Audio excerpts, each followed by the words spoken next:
આપ જોઈ રહ્યા છો spark today news. Dabhoi Choksi બજાર ખાતે આવેલા પૌરાણિક રણછોડજીના મંદિરનો પુનઃ જીર્ણોદ્ધાર નિમિત્તે જ વિષ્ણુયાગ સોની પરિવાર દ્વારા કરવામાં આવ્યો છે।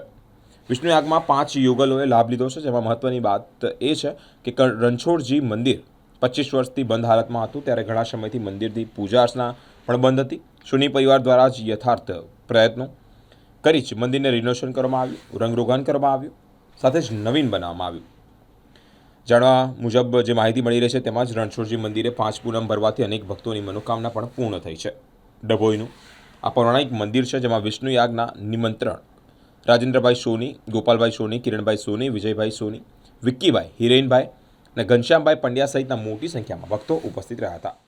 મંદિર જે 25 વર્ષથી બંધ હાલતમાં હતું, એનો મારા પિતાશ્રીને જે ભગવાન રણછોડરાયની આજ્ઞા થઈ એ પરથી મંદિરને પપ્પાએ ચાલુ કરાવ્યું ફરીથી અને જીર્ણોદ્ધાર કર્યો અને અત્યારે દર્શન માટે બધા જ દર્શનાર્થીઓ માટે આપણે ખુલ્લું મૂકે છે।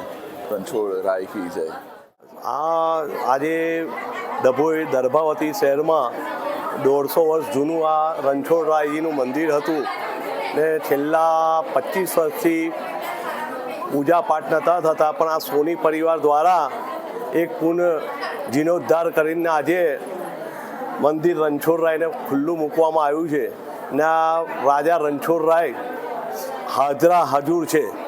જે બી 11 પૂનમો ભરતા હોય છે એમની મનોકામના પૂર્ણ થાય છે ને આજના યુગમાં મારા મિત્રો 2 જે હતા એમના એન્ગેજમેન્ટ નહોતા થતા, એ 5 પૂનમો ભરીને એમનું એ એન્ગેજમેન્ટ થઈ ગયા। એટલે સાક્ષાત રાજા રણછોડરાય ડાકોર પછીનું બીજું સ્વરૂપ અહીં તમે જોવા મળો છો। અહીં જે તમે જે મનોકામના ધારો તે કામ તમારું પૂર્ણ થાય છે ને વિષ્ણુ યાગ કરીને આજે ફરી જીર્ણોદ્ધાર મંદિરનો ચાલુ કર્યું છે ને હરિભક્તોને ખુશાલીનો માહોલ ઊભો થયો છે।